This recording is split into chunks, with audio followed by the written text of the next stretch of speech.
नमस्कार. श्री स्वामी समर्थ सर्वांना. बघा, स्वामी पुण्यतिथीनिमित्त तुम्हाला जर का गुरुचरित्राचं पारायण करायचं असेल तर सर्वात महत्त्वाचं म्हणजे तुम्ही 7 दिवसांचंच गुरुचरित्राचं पारायण करायचं आहे. बघा, कारण गुरुचरित्राचं पारायण हे 7 दिवसांचंच केलं जातं.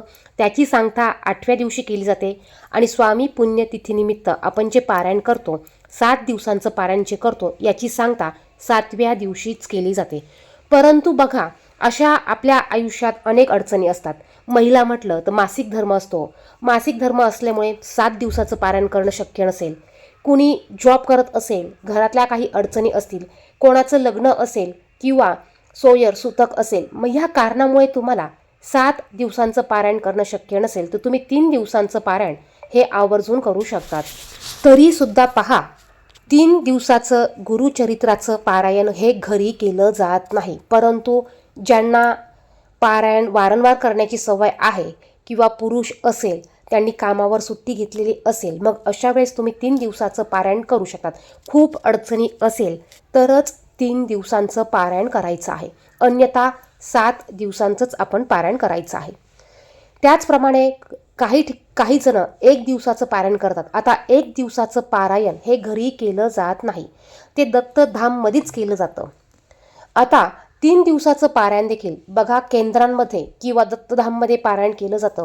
त्यावेळेस ते माईकवर बोलत असतात आणि आपण फक्त ओळीवर लक्ष ठेवून असतो. आपल्याकडनं ते वाचन होत नाही. आपण फक्त ओळ आणि आपण फक्त ते ऐकत असतो आणि अशा पद्धतीने आपण केंद्रात किंवा दत्तधाममध्ये पारायण करत असतो.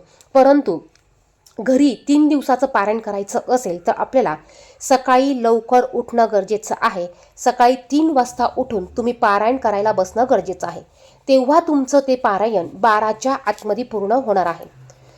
कारण आपल्याला 3 दिवसात हे पारायण संपवायचं असतं. त्यामुळे आपल्याला 3 दिवसात जितके अध्याय सांगितले आहेत तितके पूर्ण हे वाचायचेच असतात. आणि हे पारायण करत असताना आपल्याला मध्ये बोलायचं, उठायचं नसतं. त्यामुळे आपल्याला शक्य असेल तरच आपण 3 दिवसांचं पारायण करायचं आहे. आता ज्यांना पारायण करण्याची खूप इच्छा आहे, पारायण त्यांच्याकडनं झालं नाही म्हणून त्यांना खूप वाईट वाटतं, मग अशा वेळेस तुम्ही पुरुष असेल तर कामावर 3 दिवसांच्या सुट्ट्या घेऊन तुम्ही हे पारायण घरी करू शकतात. सकाळी लवकर उठा आणि 12च्या आत तुम्हाला हे वाचन पूर्ण करायचं आहे. त्याचप्रमाणे महिला असतील तर महिलांना देखील सकाळी लवकर उठायचं आहे. उठल्यानंतर तुम्हाला हे पारायण करायला बसायचं आहे आणि कंटिन्यू तुम्हाला पारायण करायला बसायचं आहे.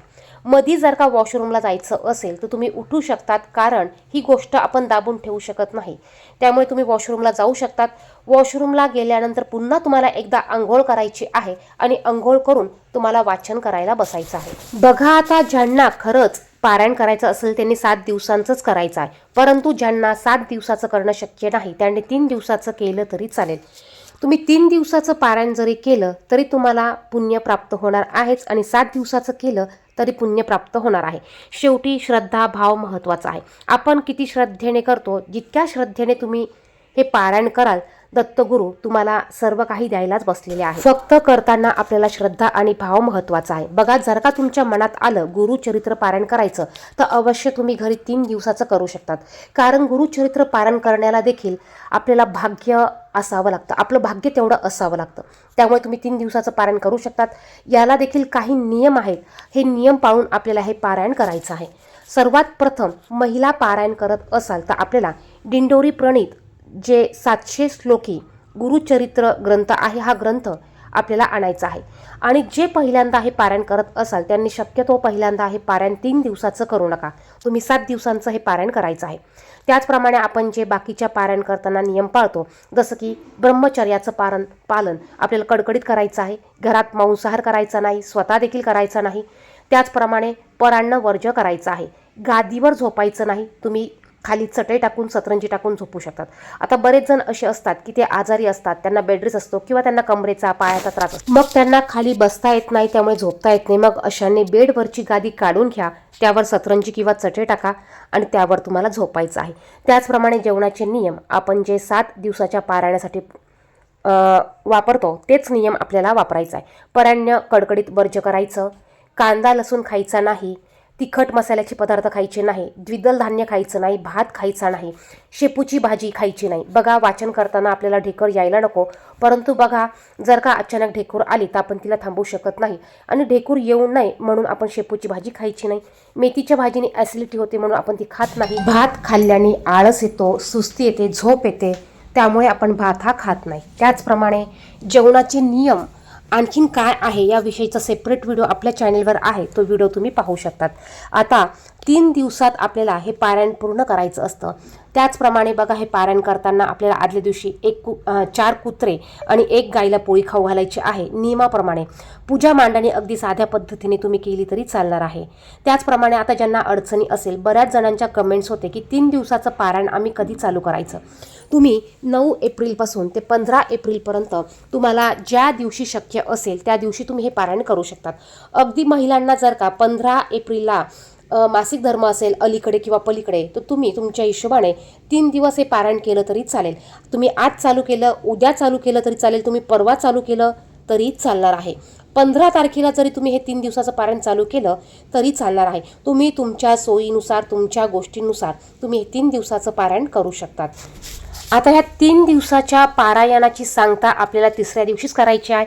तुम्ही वरण, भात, चपाती, भाजी किंवा पुरणपोळीचा स्वयंपाक करू शकता. त्याचप्रमाणे आपल्याला श्रावणी घेवडा याची भाजी आवर्जून न विसरता करायची आहे. आपल्याला अध्याय वाचून झाल्यानंतर, स्वयंपाक झाल्यानंतर आपल्याला नैवेद्य दाखवून 4 नैवेद्य बनवायचे आहेत आणि हे नैवेद्य दाखवून आरती करून आपल्याला समाप्ती करायची आहे. आरती केल्यानंतर आपल्याला ग्रंथ हा हलवायचा असतो, हलवून आपल्याला ग्रंथाची समाप्ती करायची आहे. आता अध्याय किती वाचायचे? पहिल्या दिवशी आपल्याला 1 ते 22 अध्याय वाचायचे आहे. दुसऱ्या दिवशी आपल्याला 22 ते 33 अध्याय वाचायचे आहे आणि तिसऱ्या दिवशी 34 ते 53 अध्याय आपल्याला वाचायचे आहे. आता वाचन करण्यापूर्वी आपल्याला रोज 1 माळ आपल्याला स्वामी स्तवन पठण करायचं आहे. 1 माळ गायत्री मंत्राची घ्यायची, 1 माळ श्री स्वामी समर्थ मंत्राची घ्यायची. त्यानंतर गणपती अथर्व शीर्षाचं पठण करायचं आणि त्यानंतर आपल्याला अध्याय वाचायला सुरुवात करायची आहे. अध्याय वाचताना ओळीवर बोट ठेवायचा नाही. ग्रंथ वाचन झाल्यावर ग्रंथ आपल्याला झाकून ठेवायचा नाही. ग्रंथ पारायण करत असताना जर का मधी अडचण आली तर इतर कोणी घरात वाचायला असेल तरच तुम्ही पारायण करायला बसा. शेवटचं म्हणजे नियम पाळता येत असेल तरच तुम्ही हे पारायण करा, नाहीतर अन्यथा खरंच करू नका. आता ज्यांना खाली बसून वाचन करणं शक्य नाही त्यांनी टेबल खुर्चीवर बसून पारायण केलं तरी चालेल. हे पारायण आपण सकाळी 3 वाजेपासून ते दुपारी 4 वाजेपर्यंत वाचन करू शकतो. दुपारी 12 ते 12:30 या वेळेत कुठल्याही प्रकारचं वाचन करू नये. या व्यतिरिक्त काही प्रश्न असतील तर कमेंट बॉक्समध्ये विचारा. त्याचप्रमाणे कमेंट बॉक्समध्ये श्री स्वामी समर्थ नक्की लिहा. धन्यवाद.